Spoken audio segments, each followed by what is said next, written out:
जंगल की गहराई में एक कहानी पुरानी है। जंगल का राजा जो सब पे भारी है, उसकी दहाड़ में छिपा संदेश है सारा। मैं भी बाघ है अनुभूति का नारा। मैं भी बाघ, मैं भी बाघ, हाँ मैं भी बाघ, मैं भी बाघ, मैं भी बाघ, हाँ मैं भी बाघ। अपनी शक्ति को पहचान, बचाएंगे हम ये पर्यावरण, ये वन। अपनी शक्ति को पहचान। अच्छा, अब एक बात बताइए आप लोग कि पादप में और प्राणियों में मूलभूत अंतर क्या है? जल्दी मूलभूत अंतर क्या है इनमें दोनों में? ये जानना बहुत जरूरी है। हाँ बोलो।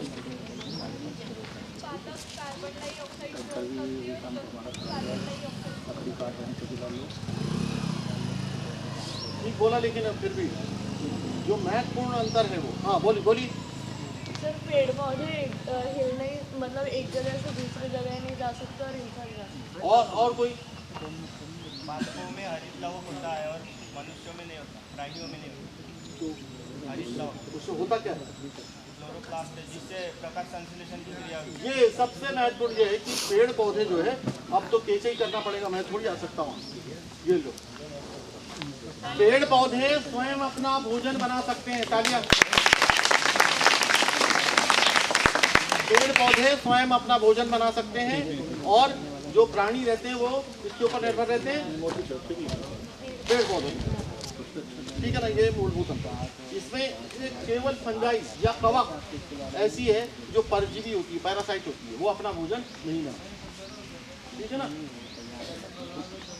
फंगस की वजह से, फंजाई जो होती है ना, कवक में जड़ों में लग जाती है, सड़ा देती है, बहुत सारी और बीमारियां भी होती है, मनुष्यों को भी होती है और बहुत सारे प्राणियों को भी होती है, और किसको होती है? पौधों को, पेड़ पौधों को भी इससे बीमारियां होती है। ठीक है ना? ये परजीवी होती है, भोजन दूसरे से देती है। ठीक, चलिए। तो ये तो मूलभूत अंतर जान गए आप। क्यों है ना? वहीं से तो आती है। कहाँ से आती है? प्रकाश संश्लेषण से आती है। फिर जो प्रदूषण फैलता है उसका अवशोषण भी करते हैं, कार्बन डाइऑक्साइड का अवशोषण करते हैं। देखिए, श्वसन और प्रकाश संश्लेषण दोनों साथ साथ चलते हैं। कब? दिन में क्यों? क्या होता है? प्रकाश होता है तो प्रकाश संश्लेषण होता है। प्रकाश संश्लेषण कब होता है? दिन में ही होता है, रात में नहीं होता। क्यों? कि प्रकाश रहता नहीं है। ठीक है ना? श्वसन 24 घंटे होता है ना?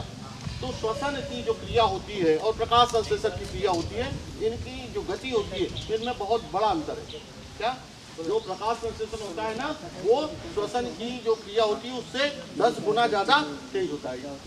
याद रखेंगे आप लोग कि 10 गुना ज्यादा तेज होता है ना? तो श्वसन में क्या होता है? ऑक्सीजन लेता है ना, पेड़ पौधे भी लेते हैं, हम भी लेते हैं। तो जब वो श्वसन में क्या करता है, वो 1 लीटर ऑक्सीजन लेगा, है ना? लेकिन क्या करेगा? जब उसी समय वो प्रकाश संश्लेषण करेगा तो 10 लीटर ऑक्सीजन छोड़ेगा। ठीक है? इतना अंतर।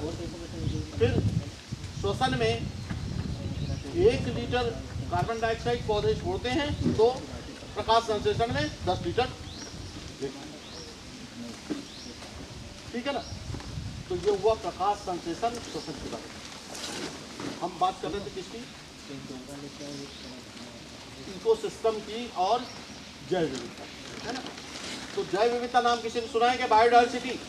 हमारे टीचर, हमारे गुरुजन हमारे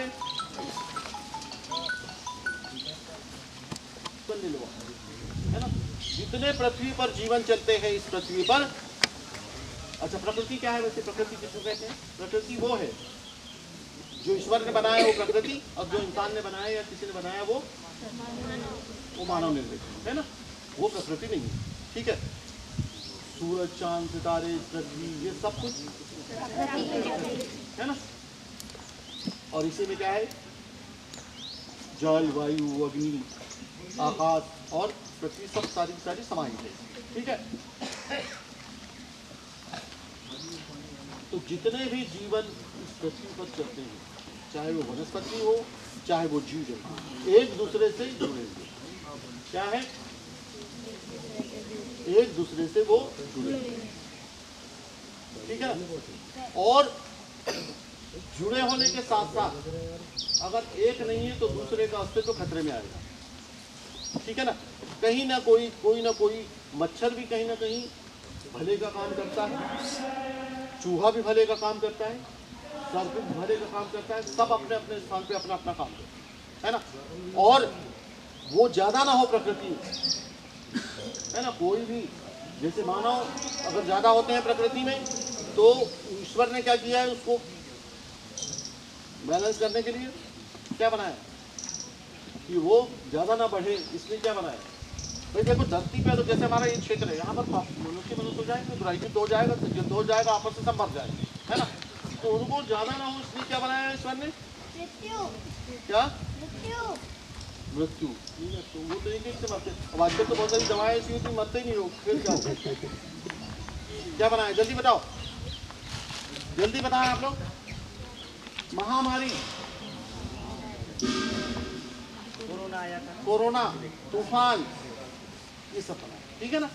अब तूफान, ज़्यादा तूफान क्यों आ रहे हैं, हमने प्रकृति के साथ छेड़छाड़ की इसलिए आ रहे हैं तूफान, है ना। जलवायु परिवर्तन हुआ, ग्लोबल वार्मिंग, वैश्विक तापमान बढ़ रहा है इसलिए, ठीक है। चलिए, तो जितने भी हैं सब जुड़े हुए हैं, ठीक है। अब अपन आते हैं, ये जैसे यहाँ पर ये देख रहे हैं आप लोग, ये जंगल देखिए आप, जंगल की तरफ नजर करना। यहाँ पर क्या है, घास है, पेड़ पौधे हैं, है ना, फल वगैरह है ना। तो ये कैसे भाई, कैसे हो रहा है, कैसे मतलब धरती में फल कैसे दे रहा है, ये हरी पत्तियाँ कैसे, भोजन कैसे बना रहा है। हाँ, तो जमीन से क्या क्या ले रहा है, वो जमीन से भी ले रहा है ना। तो जमीन क्या हुई, जो मिट्टी हुई वो निर्जीव हुई, ध्यान रखिए आप। इसमें दो मतलब दो कंपोनेंट का रोल है, दो घटकों का रोल है, दो घटकों का, है ना। तो एक घटक कौन सा हुआ, एक तो निर्जीव हुआ और एक हुआ सजीव, ठीक है ना। तो सजीव में क्या आते हैं, पेड़ पौधे और सारे के सारे जीव जंतु, पेड़ पौधे और जीव जंतु सजीव में। और निर्जीव में क्या आते हैं, कार्बन डाइऑक्साइड, प्रकाश वगैरह वगैरह, और नीचे से जो मिट्टी से मिलता है वो पानी, लवण, ऑर्गेनिक मटेरियल, ये सब सारा का सारा ऑर्गेनिक पदार्थ वगैरह कहाँ से, मतलब ये है कौन से, ये निर्जीव, ठीक है ना, निर्जीव और सजीव। तो अब चले अपन आए पेड़ पौधों में, है ना। तो पेड़ पौधे में ऊपर बीज गिरा, उगे वो, तो उनने फोटोसिंथेसिस किया, ठीक है ना। फल बनाए, घास उगी, झाड़ियाँ आई, तो उसको किसने खाया, जंगल तो इंसान का है ही नहीं भाई, जंगल हमारा है ही नहीं। और बार बार बोलते हैं जंगल वन्य प्राणियों का है, हमारा नहीं है जंगल, बिल्कुल भी नहीं जंगल। बोलिए,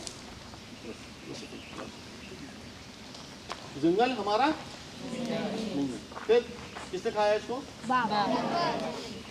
अरे भाई घास को कौन खाएगा, शेर खाएगा क्या यार, फिर कौन खाएगा, शाकाहारी, बिल्कुल सीधी सी बात है, शाकाहारी खाएंगे। शाकाहारी में कौन है, हिरण और मृग वगैरह जो है ना, चीतल है, ये है वो है, एक गाय वगैरह, फिर और खरगोश है, बहुत सारे और भी छोटे छोटे जीव जंतु है। इनको कौन खाएगा, छोटे मांसाहारी को। फिर और सबको कौन खाएगा, बड़े मांसाहारी। तो जंगल में सबसे ऊपर कौन गया, बाघ गया, है ना, बाघ सबसे ऊपर आया, ठीक है ना। अब सब इनकी मृत्यु हुई, सबकी मृत्यु होगी, वनस्पतियों की भी, जीव जंतु की जितने हैं सबकी मृत्यु हुई। कहाँ गए वो, कहाँ गए, जमीन में गए। तो जमीन में कैसे चले गए, चले गए वैसे ही, कैसे चले गए। एक घटक और है जो सड़ाते हैं, इनको डिकम्पोज करते हैं, अपघटन करते हैं, वो कौन है, बैक्टीरिया, फंजाई वगैरह हैं। और दीमक का भी बहुत बड़ा रोल है, दीमक भी क्या करती है, बहुत सारी लकड़ियों को, पत्तियों को खाती है और उसको भी डिकम्पोज कर देती है वो, है ना। सड़ाने का काम नहीं है लेकिन खा के वो डिकम्पोज करती है, ठीक है। तो इसमें किसका रोल ज्यादा महत्वपूर्ण होगा लगा आपको, देखो एक तो निर्जीव हुए, सजीव हुए, ध्यान रहेगा कि नहीं रहेगा, निर्जीव, सजीव, और उसके बाद में अपघटक, अपघटक यानी अपघटन करने वाले, ठीक है। तो ये जो सड़ाने वाले जो हैं, ये भी मैंने क्या बताया था आपको कि सब एक दूसरे से सब जुड़े, है ना। देख रही है कुछ, अगर मान लीजिए अपघटक नहीं रहेंगे तो क्या होगा, कुछ सड़ेगा ही नहीं, सब ढेर लग जाएगा, है ना, और फिर पूरा हमारा वो जो इसको क्या कहते हैं खाद्य श्रृंखला वो टूट जाएगी। तो जो सड़ाने वाले भी जो है वो बहुत जरूरी है बिजली में रहना, सड़ाने वाले भी बिजली में रहना बहुत जरूरी है, ठीक है ना। अब जो है जो पेड़ पौधे हैं वो क्या कहलाएंगे, उत्पादक, क्या कहलाएंगे, उत्पादक, ये उत्पादन करते हैं। और जो इनको खाने वाले क्या कहलाएंगे, उपभोक्ता। फिर उनको खाने वाले मतलब ये प्राथमिक उपभोक्ता जो शाकाहारी होते हैं, फिर वो द्वितीयक उपभोक्ता, और फिर वो तृतीय कहते हैं बाघ होते हैं, है ना। तो ये इस तरह से मतलब जो है ये क्या क्या कहलाए, ये उत्पादक और उपभोक्ता, ठीक है ना। इसको क्या कहते हैं अपन, जो अभी मैंने जो बताया इसको, ये इसी को पारिस्थितिकी तंत्र कहते हैं। जो निर्जीव और सजीव के बीच में जो क्रियाएं होती है कि नहीं, वो लगातार जो चलती है उसी को क्या कहते हैं अपन, पारिस्थितिकी तंत्र, ठीक है ना। तो पारिस्थितिकी तंत्र जैसे कि अभी आपको हमने जंगल का बताया आपको, है ना, कि जंगल में कौन है सबसे ऊपर, टाइगर। जो हमारे जो पारिस्थितिकी तंत्र हैं मुख्य रूप से दो प्रकार के होते हैं। कितने प्रकार के, दो, एक तो थली और एक जली, थल में चलने वाला और जल में चलने वाला, है ना। तो जल में आपको बताया था मैंने यहाँ पर, है ना, थल का ये बताया। तो थल में कहाँ कहाँ चलता है, देखिए यहाँ पर चलेगा फॉरेस्ट में, है ना। तो हमारे बाग बगीचों में अलग चलेगा, बाग बगीचों में सबसे ऊपर कौन आएगा, खाद्य श्रृंखला में कौन आएगा, पक्षी, कीटों खाते कि नहीं वो, वहाँ पर कीट होंगे। बाग में क्या होगा, बाग जो बाग है कि बाग बगीचे जो है वहाँ क्या होगा, कीट होंगे ना छोटे छोटे, उनको खाने वाला कौन है, अब वो सबसे ऊपर गए, मरे तो नीचे आए सब, है ना, सबसे कम मरे तो नीचे आए। फिर उसके बाद में ऐसा ही मतलब हमारे फसल जो खेती है उसमें भी ऐसी होगा। और हमारे जो है जो रेगिस्तान है वहाँ पर कौन आएगा ऊपर सबसे, नहीं, चील आएंगे, गिद्ध आएंगे और टाइगर वगैरह, आपको क्या तो लकड़बग, है ना, लकड़बग, है ना, वहाँ पर ही आएंगे। तो एक बात बताइए, वहाँ पर तो कोई जीवन चलता है क्या वहाँ, तो वहाँ पर जीवन नहीं चलता, वहाँ घसीटता है ना, जबरन चलाते हैं, कहाँ, रेगिस्तान, ठीक है ना। तो वहाँ बाघ है क्या, बताया था मैंने कि जहाँ बाघ है वहाँ पर सबका जीवन अच्छे से, है ना, अच्छे जंगल रहेंगे, अच्छी शुद्ध वायु, तो सब कुछ शुद्ध रहेगा, ठीक। उसके बाद आपके जो बर्फीले क्षेत्र हैं उनमें सबसे ऊपर कौन है, स्नो लिपार्ड होता ना, और पोलर बियर, सफेद भालू, है ना, वहाँ सबसे ऊपर वो है। अच्छा, अब चलो जल की बात करें अपन, समुद्र में कौन है सबसे ऊपर, अरे समुद्र में भाई, किसने बोला था, कैसे मालूम, अरे देखिए क्या,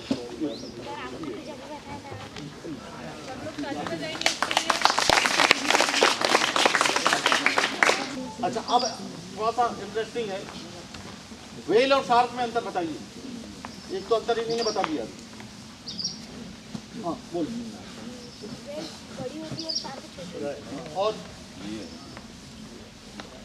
और बताइए, जल्दी बताएं। किसी को नुकसान नहीं पहुंचाती है। और हाथ खड़ा करते जाओ जिनको पता है। हाँ हाँ बोलिए,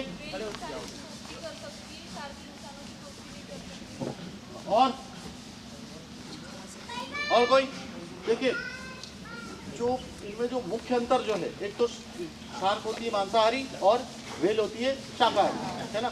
और व्हेल क्या करती है, व्हेल ऊपर आके सांस लेती है, कहाँ, समुद्र में, पानी के ऊपर आके, तो उसमें क्या होते हैं, लंग्स, फेफड़े, फेफड़े होते हैं। और जो शार्क होती है उसमें गिल्स होते हैं, वो पानी में घुली हुई ऑक्सीजन देते हैं। तो जलीय जंतु जिनमें गिल्स पाए जाते हैं वो जल के अंदर सांस लेती है, और जिनमें फेफड़े पाए जाते हैं वो ऊपर। अच्छा, और जो व्हेल है वो बच्चे देती है और शार्क अंडे देती है, यानी वो मैमल्स है, यानी स्तनधारी है, क्या, व्हेल, ठीक है ना, ये अंतर। तो ये इस तरह मोटा मोटा मैंने आपको बताया कि अब जैसे मान लीजिए पारिस्थितिकी तंत्र के बारे में, सब इसको क्या कहते हैं, पारिस्थितिकी तंत्र, तो जहाँ सब कुछ अच्छा होगा ना, तो वहाँ पर ये पारिस्थितिकी तंत्र जितनी ये जो क्या बोलते हैं खाद्य श्रृंखलाएँ अच्छी चलेगी। तो जहाँ टाइगर है वहाँ सब कुछ ये सब कुछ अच्छा चलेगा। जैसे मैंने अभी रेगिस्तान का बताया, नहीं अच्छा नहीं चलता, वहाँ चलता ही नहीं, है ना। यहाँ पर उतना अच्छा नहीं चलता जहाँ पर हम खड़े हैं, है ना। तो अब एक बात बताइए, आप मान लीजिए अब जुड़े होने की बात कर रहे हैं, सर्प क्या करता है, सर्प अगर नहीं रहेगा तो क्या होगा, सर्प नहीं होगा तो क्या होगा, सर्प नहीं होगा तो क्या होगा, जल्दी जल्दी, चूहों की संख्या ज़्यादा बढ़ जाएगी। अरे क्या बात है, अरे बहुत ही तालियां भाई, जोरदार तालियां। चूहों की मैंने क्या बताया था कि ईश्वर ने जो है सभी को नियंत्रित करने, है ना, उसका काम है कि कोई भी संख्या में ज्यादा ना बढ़े। कीटों को नियंत्रित करने के लिए क्या है, कीट को कौन, पक्षी, है ना। मान लीजिए सर्प अगर ज्यादा होंगी तो उसको नियंत्रित करने के लिए क्या है, चील, मोर वगैरह, है ना। केकड़े अगर ज्यादा हो जाएंगे तो उसको नियंत्रित करने के लिए क्या है, चमगादड़। अच्छा चमगादड़ क्या होती है, पक्षी है कि चमगादड़ क्या है, स्तनधारी है वो, है ना। वो बच्चे देती है, अंडे नहीं देती है ना, लेकिन उड़ती है, इसके बावजूद नहीं उड़ती, ठीक है। फिर उसके बाद में अगर मान लीजिए शाकाहारी प्राणी जंगल में नहीं होंगे तो क्या होगा, मांसाहारी नहीं होंगे, इसी बात है। घास नहीं होगा तो क्या होगा, ये बात समझ में आ गई पूरी आपके। अब अपन चलते हैं, है ना।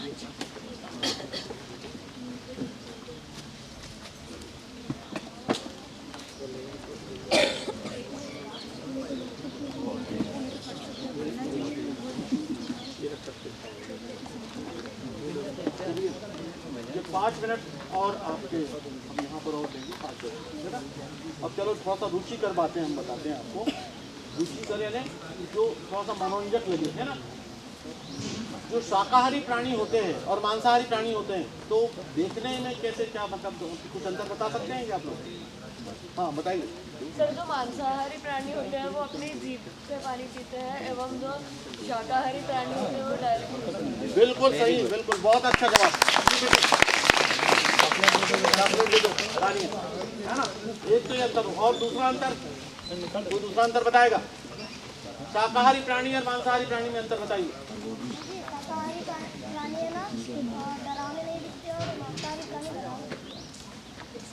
नहीं वो तो अंतर होगा, लेकिन जो ऐसा और कोई अंतर देखिए, शाकाहारी मांस नहीं खाते और वो तो वो वैसे ही है। जो बच्चे देते हैं उनके कान बाहर होते हैं, ठीक है ना, और जो अंडे देते हैं उनके कान दिखते ही नहीं। बिल्कुल सही, बिल्कुल सही, है ना? तो ये दो मूलभूत अंतर है, ठीक है।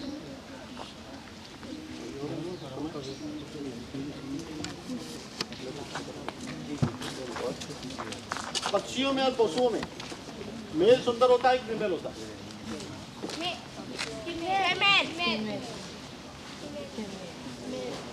और मानव में ज्यादा सुंदर कौन होता है? और पशु पक्षियों में? अरे बहुत गलत बोल रहे हो आप, एकदम गलत, है ना। पशु और पक्षियों में मेल सुंदर होता है, बिल्कुल उल्टा होता है। तो जैसे कि क्या है, आपने शेर को देखा, सिंह को देखा है ना, उसका है ना झबरे झबरे बाल होते हैं, कितना सुंदर होता है। मोर को देखा है जो नाचता है, मोर नाचती नहीं है कभी, मोर नाचता है, कितना सुंदर लगता है वो, है ना। ऐसे जितने भी आप पशु और पक्षी देखेंगे वो सारे के सारे सुंदर, उनसे मेल। ऐसा क्यों होता है भाई? जल्दी दिमाग लगाइए, ऐसा क्यों होता है? क्या है कि देखिए, हम लोग तो घर बना के रहते हैं, कौन, मानव जो है ना घर बना के रहता है, वो अपनी सुरक्षा स्वयं करता है, कौन, मानव। लेकिन पशु पक्षी ऐसा नहीं कर पाते। है ना, तो वो घोंसला बनाते हैं, खुले में रहते हैं, उनका सुरक्षा की कोई गारंटी नहीं होती। उनको अपने वंश बढ़ाने के लिए निश्चित रूप से क्या होता है कि ध्यान रखना पड़ता है कि फीमेल सुरक्षित, ठीक है ना। तो क्या इस कारण इस सुरक्षा की दृष्टि से और अपने वंश को आगे बढ़ाने के लिए ऐसा होता है। कैसा, इसमें फीमेल सुंदर नहीं होती और मेल सुंदर होता है, ठीक है ना। अगर कोई भी मतलब मांसाहारी प्राणी क्या करेगा, जो सुंदर होगा उस पर जल्दी आकर्षित होगा और उसको ज़्यादा पकड़ के खा जाएगा, जल्दी पकड़ लेगा, ठीक है ना। और इसलिए मतलब जो है वो बच जाती है मानो, है ना। चलिए सब सामने देखेंगे, अभी अपन फोटो लेंगे, है ना। आइए सभी, ठीक है। अपन ऐसा करते हैं, दो कुर्सियों में बैठेंगे। जी जी, अरे एक कुर्सी दे दो आप दो।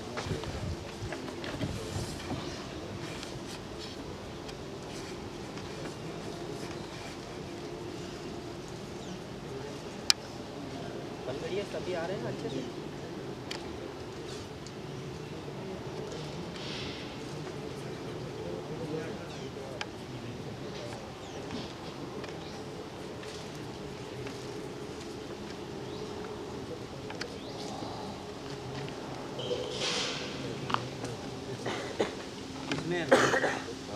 हाँ ले लो भाई।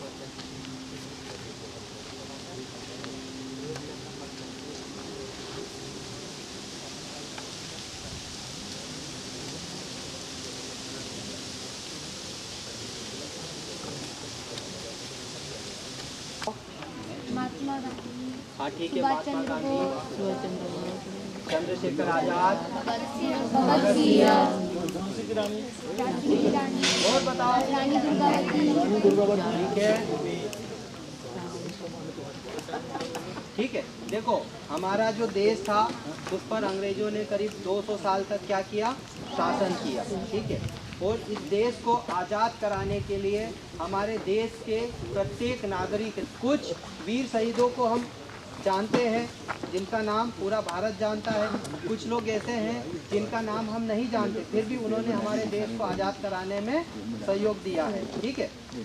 तो आज का जो दिन है 30 जनवरी, ये क्यों खास है? ठीक है, हाँ, मतलब हमारे जो देश के राष्ट्रपिता हैं उनकी आज के दिन मृत्यु हुई थी, ठीक है। तो इस दिन को हम मनाते हैं और हमारे देश में आज के दिन 11 बजे पूरे देश में एक साथ, है ना, हम क्या करेंगे, खड़े होके, कहीं भी, आप स्कूल में हो सकते हैं, आप सड़क पे हो सकते हैं, आप किसी कार्यालय में हो सकते हैं, या कहीं भी हो सकते हैं। तो हमारे देश में ये पहल है कि आज के दिन 11 बजे हम लोग खड़े होकर हमारे देश के जो अमर शहीद है, मतलब देश को आज़ाद कराने में जिन्होंने अपने प्राणों की आहुति दी, खुद का बलिदान दिया, वो अमर हो गए ना, उनका नाम हमेशा अमर रहेगा क्योंकि इन्होंने हमारे देश को आज़ाद कराया। तो उन अमर शहीदों को याद करने के लिए हम क्या करेंगे, 2 मिनट का मौन धारण करेंगे, ठीक है। तो अभी जैसे ही 11 बजेंगे, मतलब मात्र 3 से 4 मिनट के बाद हम सब लोग खड़े हो जाएंगे अपने स्थान पे और बढ़िया शांति से अपनी आंखें बंद करेंगे, सावधान की मुद्रा में 2 मिनट के लिए अपना मौन धारण करेंगे, ठीक है। इंदौर कराओ सामने जरा, सबको बुला लो भाई, सब सारे कर जो जहाँ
ओम शांति शांति शांति।